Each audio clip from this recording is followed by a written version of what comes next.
করে কাঁচা কাঁচাই খেয়ে গরমের মধ্যে না মাছ মাংস খাওয়ার থেকে কিন্তু এই সমস্ত খাবার খেতে বেশি ভালো লাগে। তো চলো চটজলদি দেখে ফেলো আজকে আমি কি রান্না করবো। এই যে বলতে বলতে চলে এসেছি পুকুর থেকে।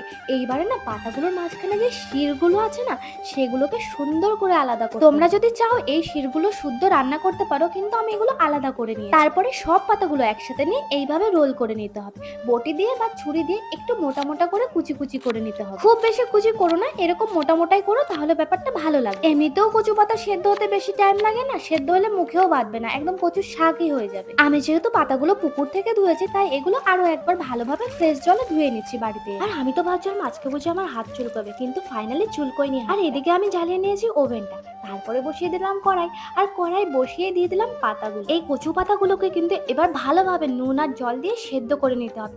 দেখো খুব একটা বেশি যেন জল দিও না, এমনিতেই পাতা থেকে জলটা না দিলেও হয়, ঢেকে ঢেকে সেদ্ধ করতে হয়, কিন্তু ঢেকে সেদ্ধ করলে না কচু পাতা সুন্দর